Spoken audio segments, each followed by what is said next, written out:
I appreciate the honesty. No, but I like the honesty. The fact that the 120 years is simply because Mirza Ghulam said so. Fine, I don't mind that. Okay. So here's the thing. I already said to you, with those two verses, it doesn't help. The two verses that you quoted from the Bible, you have to understand the verse. You have to accept the context of that verse.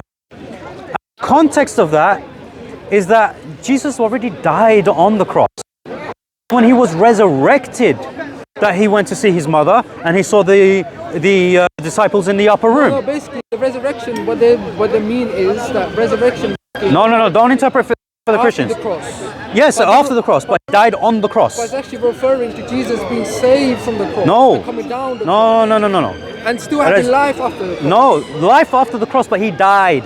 The narrative is that he died on. They're wrong regarding No, but the thing is, if you are going to accept a text, you have to accept the context. This is what we do. When we yes, but the truthful parts are based on context. That's for you, bro. For us, no, it's based on context. It's based on when we accept things. That's your opinion, no, it's just that's how it is. That's your opinion. No, it's not our opinion. This is how exegesis works. No.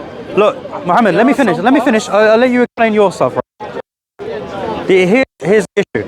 All right, when we accept. Okay, let me give you another. Wait. I'll respond to the hadith. Okay. But let me say. Use Isa ibn Maryam. Don't use Jews as Jesus, because the person who was put on the cross, that they believe he was a Jesus. But we believe Hazrat Masih Isa ibn Maryam. We don't believe anybody else. You know. So when you ever talk to a Muslim, talk about only Masih Isa ibn Maryam, which is in the Quran, which is you believe died, we don't believe died. That's what it is. Yeah, anyway, Jesus, don't use the word Jesus. So look, that's listen. a Christian word. Here's the thing. Okay? Here's the thing. The narrative. Yeah, no, it's fine. The narrative that you're taking this from, right? First and foremost, the narrative of the healing, all right, of his wounds or the ointment is post-resurrection, which means the death already occurred. That's not your claim. That's not your aqidah. So you're saying Jesus did die?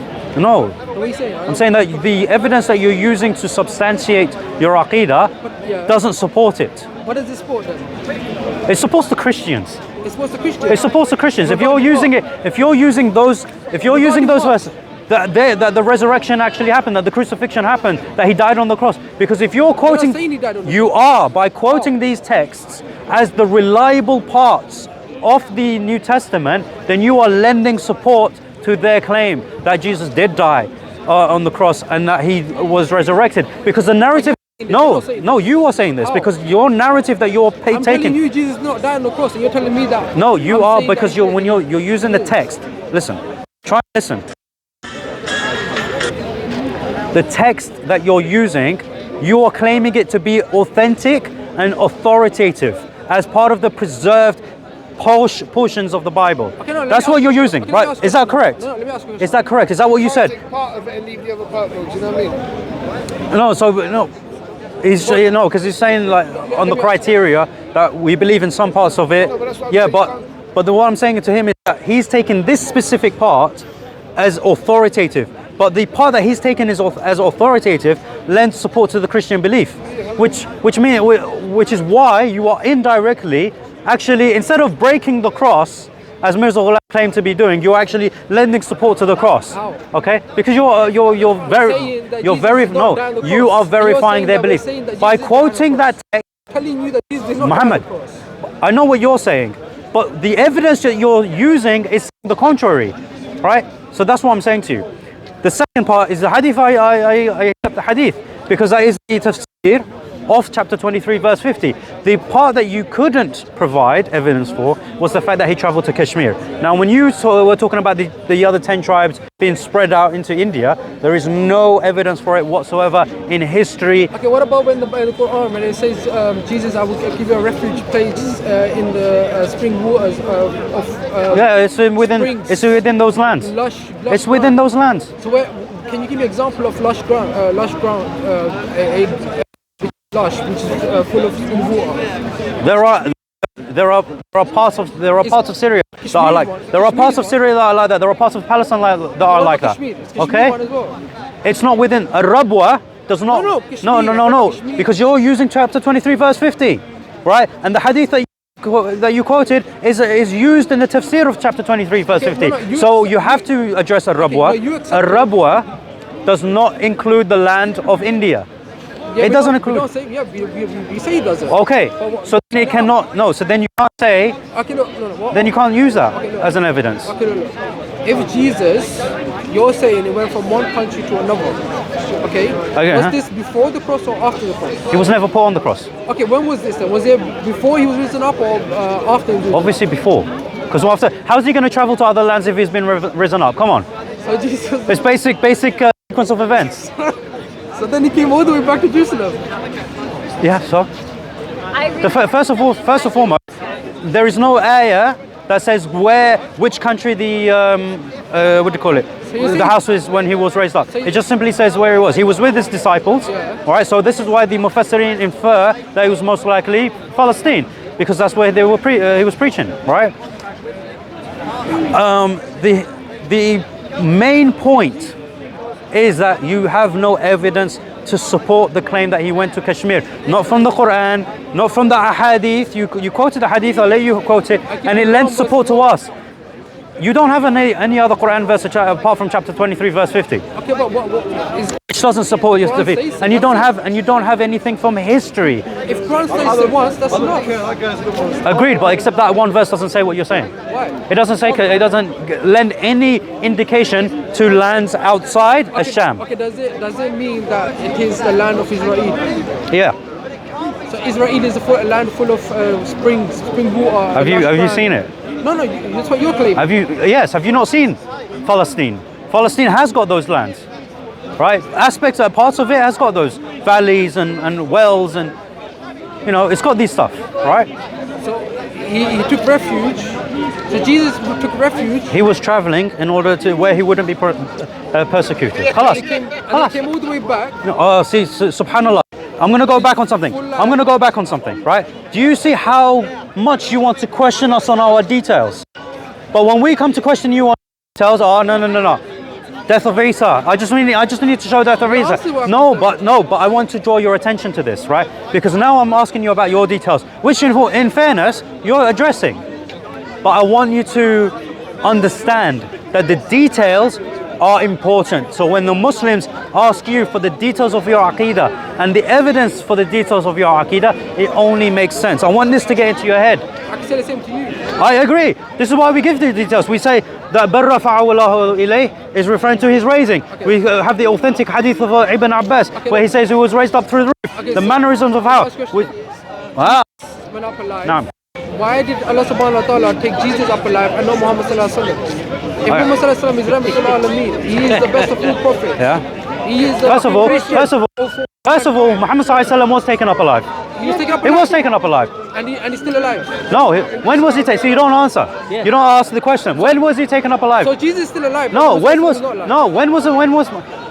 so the death of a prophet does not diminish his status. Rasul was given the choice like all the other prophets, and he chose to die. Okay? So Isa was not given that choice because it wasn't his time. What is Jesus doing in heaven now? Asleep. He's asleep in heaven. So the tawaffa, and this is why we say taqdeem wa ta'khir. Jesus is not Isa ibn Maryam alayhi salam. They don't understand. Taqdeem wa ta'khir. Mirza Qadiyani is a Jesus. Listen. Inni mutawaffika wa raf'u. Look, chapter 3 verse 5. I'm listening. Look, I'm explaining. Give it to you. Where does it say in the Quran or any hadith that a man can go to heaven and be asleep with the body full? Okay, no problem. Chapter 3 verse 55. Alright. Inni mutawaffika wa rafi'uka ilayya. So this was now you're claiming it means no, this because Allah is saying no. You said Sean, give me a verse where it shows that Allah can do this. Allah is saying himself that he's going to do this, right? And the thing is, the word being used is in mudari', right? Which means it's happening later, okay?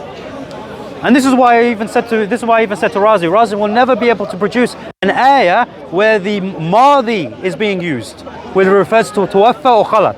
Al-wafa wal khalat it will never, he can't use it. He tried it. He said chapter 5 verse 117. I was like, that happens in the future because it's mentioning on the day of judgment. We already agree he's going to be dead at that time. So it doesn't work for you. Chapter 5 verse 75 he tried to use. I said this is قَدْ خَلَتْ مِنْ قَبْلِهِ الرُّسُلِ. It's referring to the other messengers that passed before him. Okay, so why does it not say except Jesus? The exception is there. Where? Okay? Where? So when Allah subhanahu wa ta'ala is already saying بَلْ رَفَعَ اللَّهُ إِلَيْهِ, the exception is there that he's not here anymore. Show me where one of the scholars that have said yes. Ibn Taymiyyah rahimahullah, right, in Sahih. If you watched my debate with Razi, you know I brought this up already, okay? Jawab al-Sahih, Ibn Taymiyyah mentions very clearly that tawaffa is of 3 types. Yeah? Tawaffa al-nawm, tawaffa al-maut, tawaffa al-ruh wal-badan. Those are the 3. Okay, and he even goes on to say within the same passage, yeah, that there is an exception with Isa because the aspect of hunger, going to the toilet, the aspect of sleep, it all changes for him, right? Because he's in a constant state of sleep. Okay, so all right, and he mentions, and Ibn Taymiyyah also mentions, as well as saying there's no way in the Quran that says except Jesus, but his name Hazrat Ibn Taymiyyah. Commenting on the Quran. So he's the only scholar? No, you can go to any. Muhammad as a anything, right? About chapter 30 verse 4. Because to us, even the Prophet after Muhammad sallallahu alaihi wasallam. He actually answers this point very beautiful. He says this. He says, how do you believe that Rasulullah is Khatam al-Nabiyyin when Isa alayhi is going to return? He asks that question and says, and this is what I say, because Isa alayhi bu'ith, he was sent for Rasulullah alayhi. So when he comes again, he's not going to be a prophet after Rasulullah alayhi because he is a prophet before Rasulullah alayhi. He's just coming back. This is what Az-Zamakhshari says, but he also, Az-Zamakhshari also states about the exception, right? I provide the ijma' and I show from Ibn Asakir, Ibn Athir, and multiple scholars, Al-Bayhaqi, right? So I provide so many evidences. We have a plethora of sources to prove our position, and we have a plethora of evidences that show that Mirza Ghulam's Aqidah has no grounds to stand on. So if your Aqidah cannot be held upon, then why do you follow him? That is the question. This is why we ask you. It's not an attack on your Aqidah. We're asking you to question the Aqidah, to understand your Aqidah in the same way that we do, so that you are guided. To be honest, No. it does not make sense for any human to go up alive. Because do you know why? Do you know why you believe this? When Muhammad Sallallahu was never taken up alive. He was taken up alive. He was taken up alive. Yeah. Taken up alive. Yeah, they and don't he's believe still that. alive. Yeah. But other human beings, Yeah. and Jesus is up alive. It doesn't matter. It doesn't matter. It doesn't matter. That doesn't make sense. Why doesn't it make sense? Because Prophet Muhammad Sallallahu is Rahmatul Alameen. He's the best of all prophets. Yes, He's so? the one that we love. So? Well, the thing is, subhanallah, Abu Bakr. The thing is, you guys quote the hadith, the author of Abu Bakr when our Rasulullah died, and yet you don't believe in it. My Pagambar is Muhammad Sallallahu. What does Muhammad mean? My messenger is Muhammad Sallallahu. Who? Mirza Ghulam. Yes. Well, okay. No. So no, even if he also said pray. Even if I accept He that. also said pray for the Sunnis because they also accept my messenger. No, we don't. Okay, because what he says about Rasulullah is disgusting. You accept Muhammad Sallallahu, don't you? Yes, we do. But what Mirza Ghulam says about Rasulullah is disgusting. Okay. The thing is, the thing is, a Nabi can't say that he has a Nabi. It's impossible. No, as in he's my messenger. Well, like Jesus, Jesus said, I am the messenger. They can't mention Isa ibn Maryam. See that? Of Moses. Yeah, but he said I'm a prophet after Musa. Yeah, no. Yeah, he's not saying. He didn't say Musa was my Messiah. Was my Nabi. He said yes. He said. He didn't. No, he didn't say that. that. He did not say that. Predecessor? No, predecessor. Yes, predecessor doesn't mean the same as what Mirza Ghulam is saying. No, but it's completely different. No. It is. Basically, what it means is... Bro, now this is just basic English language. Predecessor means someone that came before, not that he is... Yes, but he's taken over. What that means is, Muhammad Sallallahu Alaihi Wasallam, saying that I am the slave of Hazrat Muhammad Sallallahu Alaihi Wasallam. No, he's a bloody liar. Muhammad Sallallahu Alaihi Wasallam is my messenger. No. Everything I say comes from him. Oh. No. Oh, okay, that's fine. That's fine. Did Rasul mention about Isa being put on the cross? Did Isa mention about Isa going to Kashmir? Did Muhammad mention about Isa? No, but you just said that Mirza said that everything I say, Muhammad said, right?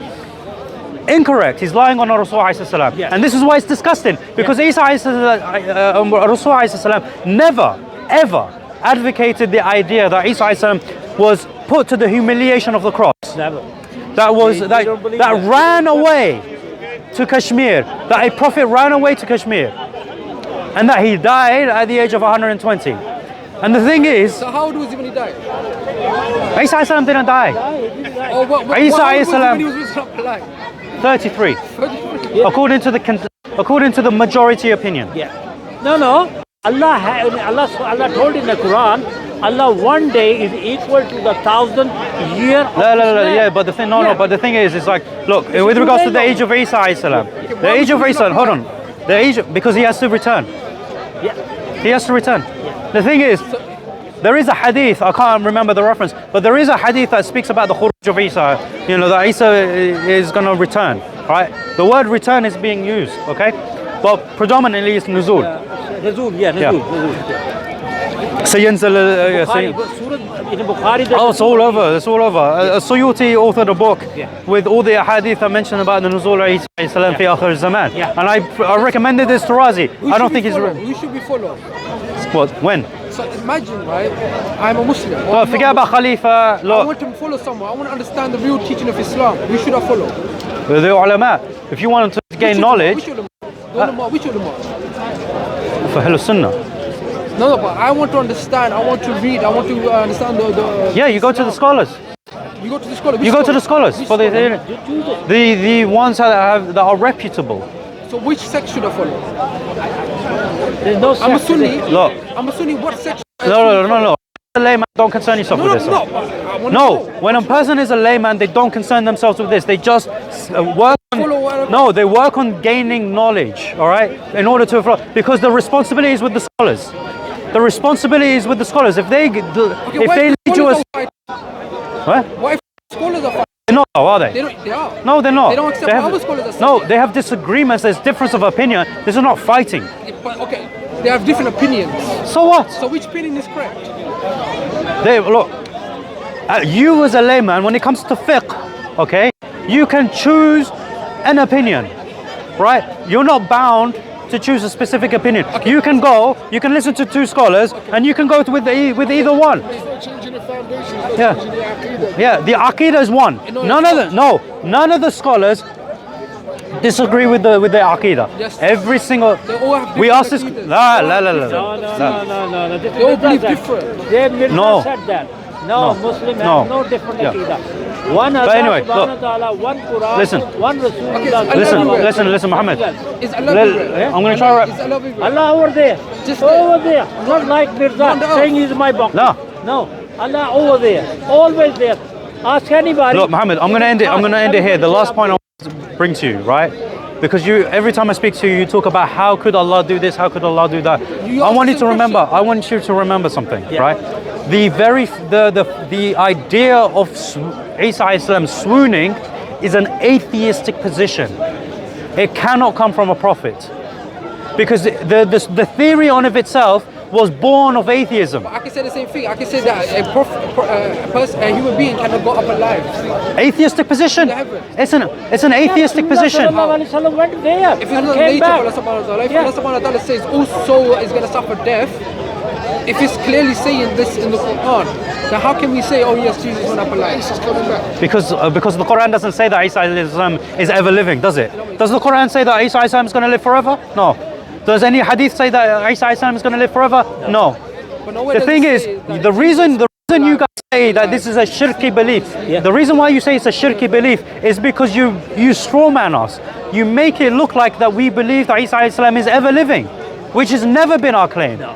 In Sunan Abi Dawood 4324, it's very clear that Isa alayhi salam would descend and he would die at the age of 40. He's got married, he got children, he Yeah. got it in a I don't know about children, but he will get married. Yeah. It says he will get married, but it doesn't mention about children.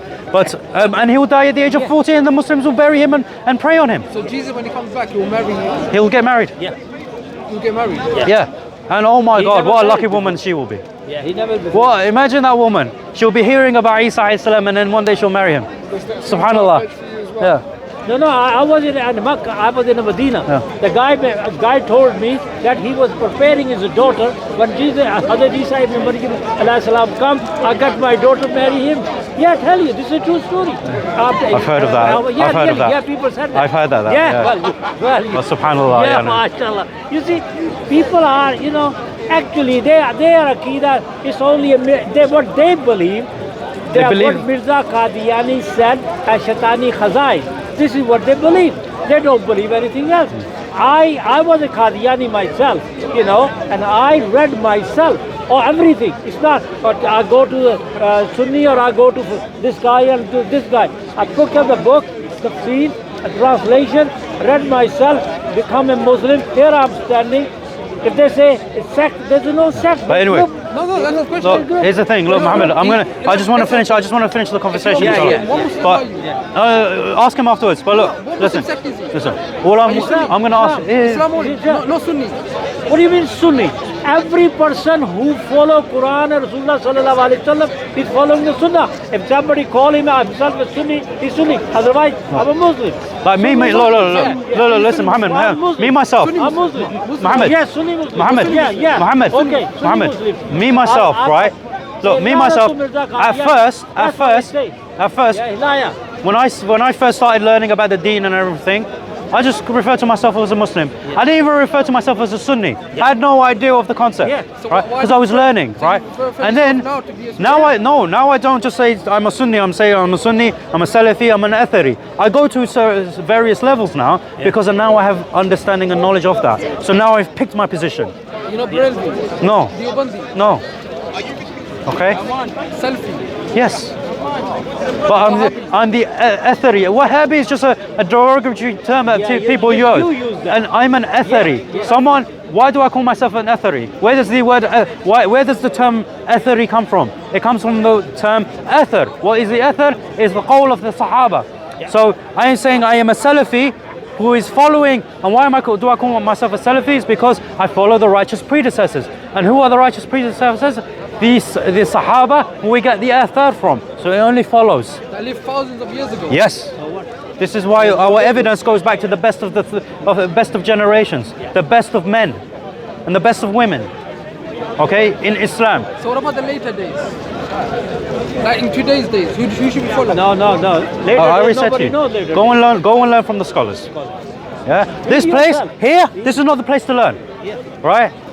We can give you some sort of understanding, a measure of knowledge. But if you want to get true knowledge, go and study with us as a scholar. We have Sheikh Muhammad here, we have Sheikh Ibn Hazm. Alhamdulillah, we have the shuyukh that come here. Go and ask them. Ask them these questions. Get them to break it down. You've already praised Sheikh Ibn Hazm for his ability to break down things and to teach. Ask him these questions. At the end of the day, when we come here to give da'wah to you for your guidance.